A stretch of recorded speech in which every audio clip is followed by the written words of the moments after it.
So good evening everyone. Good evening sir. I'm here to discuss about the understanding criminal behavior and aggression and violence. So crime patterns and types. Criminologists study crime types, violent crimes, theft, organized crime, public order and offenses, etc.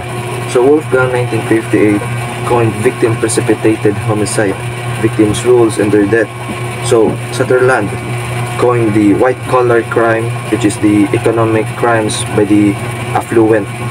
So emerging crime trends. So focus has shifted from traditional crimes, rape, murder, robbery, to modern issues like stalking, cybercrime, human trafficking, terrorism, and environmental crimes. So terrorism studies. So there is no specific terrorist personality or profile. Terrorism rarely linked to mental illness or psychopathy. So common terms in terrorist backgrounds: childhood trauma, perceived injustice, or humiliation, not definitive causes. So next is the systematic factors and criminal behavior, Villa 1994. So criminal behavior results from interaction among personal behavior and biological process, social interactions with people and institution, and physical environment. So next is expanding scope, CGL 2015.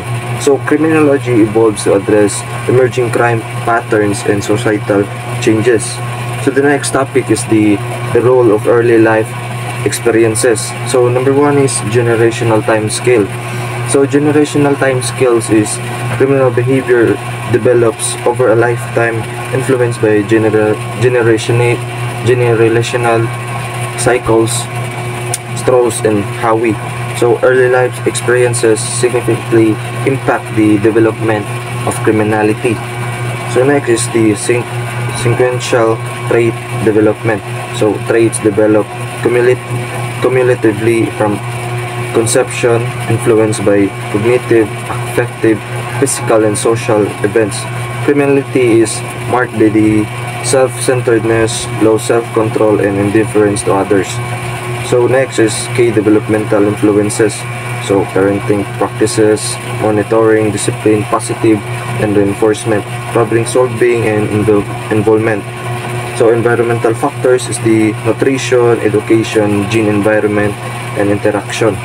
So goodness of fit between a child temperament and parental demands impacts behavior. So lastly is the impact of stressors. So demographic stressors. So this is one of the type of stressors. So poverty, lack of education, and neighborhood crime rates. Family stressors, unemployment, marital conflict, and divorce. Disrupted family environments are strongly linked to antisocial behavior and crime. And last is the crime prevention strategies. Early interventions, healthcare, education, and childcare programs to improve early life experiences. Government really used nurturant strategy for long-term crime reduction.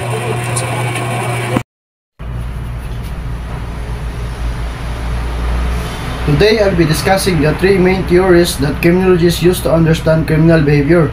These theories are psychological, sociological, and biological. Each of these offers a different perspective on why people may engage in criminal, and they help us understand the complexity behind criminal actions. So number one is psychological theory. Psychological theories focus on the individual's and mind and personality. This approach suggests that criminal behavior is influenced by a person's psychological traits, such as a personality disorders, past humans, or even mental health issues. So halimbawa aning psychological theory, kung kinang usa ka tawo nga naidili matambalan nga grabe ka suko o personalidad nga sakit sama sa antisocial personality disorder, kung walay suporta o tambal ani mahimo silang maglisod sa pagpugong sa ilang mga impulsive nga nga mga lihok nga maoy mo resulta nga makabuhat sila og krimen. So number 2, sociological theory. Sociological theories look at the social environment and relationship that can lead a criminal behavior. These theories emphasize that factors like poverty, peer pressure, and lack of access to education can contribute to a crime. Which someone grows up in a challenging environment or influenced by certain social pressure, it can impact their decisions. So halimbawa ning sociological theory, ang usa ka teenager nga nagdako sa lugar nga daghan og krimen, so may posibilidad po na siya nga ma-adapt na niya nga mga behavior. So madugay maka-apil na siya ng mga gang, mga hold up, mangawat. So mao lang isip ko nila, isip pamaagi nila para lang makasurvive. So number 3, biological theory. Biological theories suggest that criminal tendencies could influenced by genetic factors or psychological characteristics. These theories process that certain biological factors like genetics or brain structure or even hormone levels may predispose someone to criminal behavior. So ang halimbawa ng biological theory kay kinang tawo nga adunay genetic markers or abnormalidad sa utok. So halimbawa aning kuan ng genetic kinang magkambal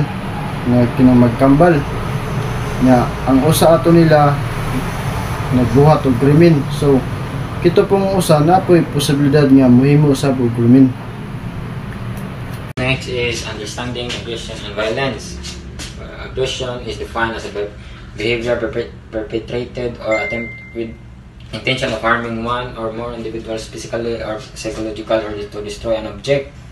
Example is ay police. Is officer bisita ka kay imong sakyanan may plate number. Ipaadtop ka sa kilid kay wala ka plate number. Instead, kalmahan na lang yung pag-istorya nga, sir, wala kay plate number asa di ay imong plate number. Ingon man noon taasan og tingog ug sir asa di imong plate number. Naugda kay wala kay plate number. Without giving a clear reason. Wala lang jud nimo nga sir pwede ka mo naog sa sakyanan nimo kay wa manggug kay plate number. Kalma ra gud pagka-storya imbis minor ra nga problema madako na noon tungod sa imo gisinghagan mo dito so mga cause noon nag-away magbagay niya mo diha kundi pinusilay. Next is nine varieties of human aggression. Physical or verbal. First is physical direct, punching, hitting, hitting practical joke, booby traps, prank, sa passive direct, obstructing passage, kanang mag-block ka ng agianan, refusing to perform unnecessary tasks, di kamutuman sa yatag ng mga tasks, but then sa verbal, insulting the victim, imbis imong tabangan, ang tao, imo noon ginsulto. Nag-spread ka rumors nga may evidence, refusing to speak, refusing consent. There are two types of aggression, hostile, aggressive, or instrumental aggression. First is hostile expression aggression. Hostile aggression happens when someone gets really angry because of insults or attacks. This anger makes them want to hurt others. It's often seen in serious crimes like violence or harm. This aggression is driven by strong emotion and can lead dangerous actions. Example, naglakaw si Pamisa sa daan niya, accidentally, nabanggaan niya si Kanyete feels insulted. Tungod iyang kalagot, ayun kita sa tingog niya, si Pamisa, yun niya, giruha ko din mo bay, sa magbagayta, sa bago ni karon. This hostile expressive aggression can quickly escalate into a physical fight, which is a criminal driven by intense emotions and desire to make the other person suffer. Second is instrumental aggression. Instrumental aggression is kanang goal rin niya makakawat siya og item nga naay value. Wala intent nga mo harm, pero may mga ka example gitong list kanya intention na jud niya imong sipin niya ikaw di ka sugot nya usukol ka mao tong maka-force na lang siya harm nimo kay di man mao tong maka-force na lang siya harm nimo kay di man nimo ihatag iyang ganahan kwaon mao tong ban posible na lang ila kay usukol man di man ihatag ang gamit maong makalid na lang sa murder. Thank you.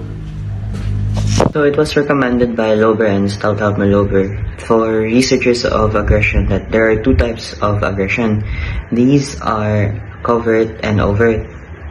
Overt aggression is generally a high level of anger and violence, and this leads to general confrontation with victims, usually coming from a lack of social cognition for coming up with solutions that don't require aggression. And this kind of aggression usually happens with boys and are from an early age, and it usually decreases with age. While covert is more of concealment, dishonesty, and this comes with age. It is more objective with how it goes with things. It does not lead to a lot of emotions, usually like fraud or robbery, and these usually are planned and with intent to deceive people, and these evolve as we age. Meanwhile, Doge, Lockman, Harnish, Bittism, and Petit have suggested another way of classifying aggression in children and adults. These are reactive and proactive aggression. In reactive, you are reacting to something or someone, and these usually come from poor impulse control, or as others suggest, that it is the exposure to violence that leads to this kind of aggression in response. While proactive is more of unprovoked aggression, where it is quote-unquote cold-blooded aggressive actions. Reactive aggression appears to be a reaction to frustration and is associated with a lack of control due to high rates of arousal or anger. Next is a general aggression model. GAM provide the only theoretical of aggregation and violence that explicitly and coordinate biological, personality, development, social process, and cognitive process, short-term and long-term process and decision process. Muna siya ang short-term, muna siya madali nilang babuhat. For example, ang kanang pagpangawat or sa ilang dali ang long-term, kanang planuhan pa nila ang pagbuhat sa crime. For example, muna ang pagkidnap sa usa ka tawo, need pa nila pangitaag pagi kung saan nila pagkuha ug plano ug tarong ang muna sa long-term process. Next is personal, the two types of model. First is personal variables, and second is situational variables.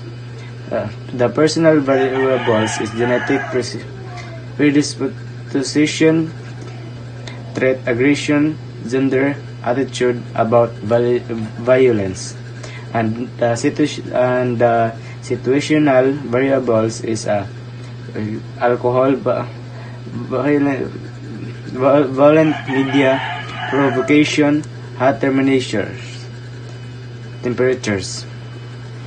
There are three types possible routes to aggression. Muna siyang angry feelings and aggressive thoughts, psychological arousal. Ang angry feelings mo nang naipagkasuko nimo, nakipagkasuko sa usa ka tawo. Ang aggressive thoughts is grabe paguna-una. And next is what comes to your mind when you heard the word violence? Well, violent crimes have big impact on society. Violent crimes can divide public opinion whether the violent act is intentionally or provoked. According to Jacquin, violence is an act of physical force that causes or is intended to cause harm. Violence is a relatedly common type of human behavior that occurs throughout the world. People of any age may be violent, although older adolescents and young adults are most likely to engage in violent behaviors. Violence has a number of negative effects on those who witness or experience it, and children are especially susceptible to its harm. Source of violence.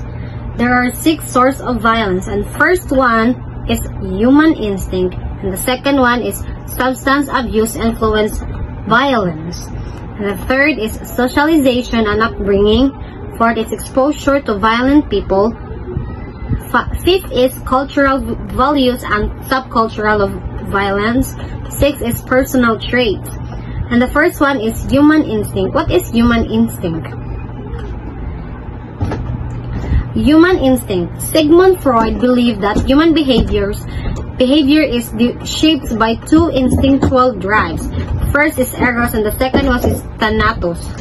Eros means the life instincts, which drives people towards self-fulfillment and self-enjoyment, and thanatos is a death instinct, which produces self-destruction. Thanatos can be expressed externally, example, violence and sadism, or internally, examples are suicide, alcoholism, or other self-destruction habits. Second one is substance abuse. Substance abuse influence violence in 3 ways. First one is psychopharmacological relationship. Violence may be the direct consequences of ingesting mood-altering substances. Binge drinking, for example, has been closely associated with violent crime rates. Second one is economic compulsive behavior. Drug users resort to violence to obtain the financial resources to support their habits.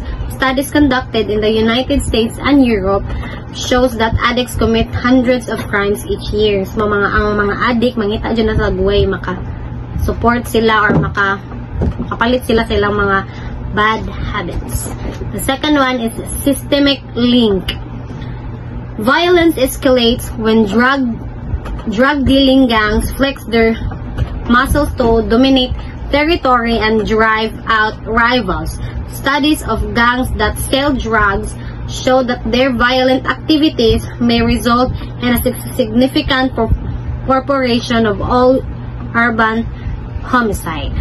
And the third sa ato ang source of violence is socialization and upbringing. Another view is that improper socialization and upbringing are responsible for one set of violent acts.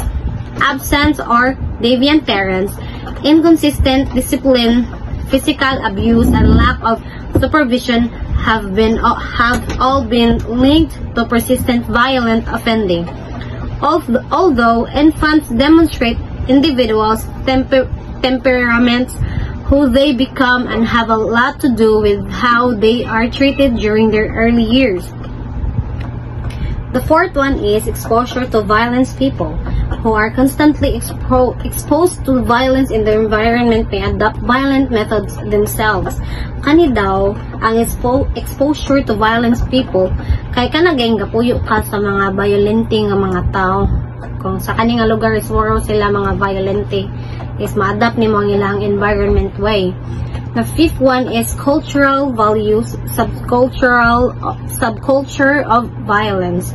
Violence may be the product of cultural beliefs, value, and behavior that develop in poor and deorganized neighborhood.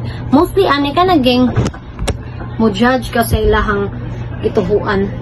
Diba? Nya kami ay kanang ang katulad nimong gi-judge is mo kuan pud silang kaugalingon nga sayop man na dapat ka magingonan na maabot na siya sa maabot na siya sa point nga mag-away na pag maabot sa point nga magka-violent mo, magka-physical attack. And the last one is personal traits. Research have shown that a significant number of people involved in violence episodes may suffering from mental abnormalities. Kanid daw is kanang sa tao na gidaan, like if wala siya tarong pangisip, or kanang na siya kanang impairment, or wala siya kamot, wala siya kuan, mostly kay makuan siya sa mga violent nga mga tao. Ay kanang pungkol, ay kani buang ana. That's the last sa ato ang substance, a source of violence, the personal traits. Thank you. Effects of violence. Violence has significant negative effects on both victims and witnesses, particularly children. It can lead to physical injuries and psychological disorders such as PTSD, depression, anxiety, and personal disorders. Children exposed to violence are at risk of developing internalizing issues such as anxiety and insecurity, or externalizing behavior, for example, anger and antisocial actions. The impact is influenced by the severity, frequency, and context of exposure, with violence at home and school being particularly harmful. Social learning theory suggests children may adopt violent behaviors by modeling what they observe. Long-term consequences can include substance abuse, poor mental health, and increased risk of diseases in adulthood. Thank you. Causes of violence. According to CIGIL 2015, as diverse and complex, criminologists differ in their views, attributing violence to factors such as human traits, poor socialization, or cultural influences. Violence can occur not only with strangers, but also within families and intimate relationships.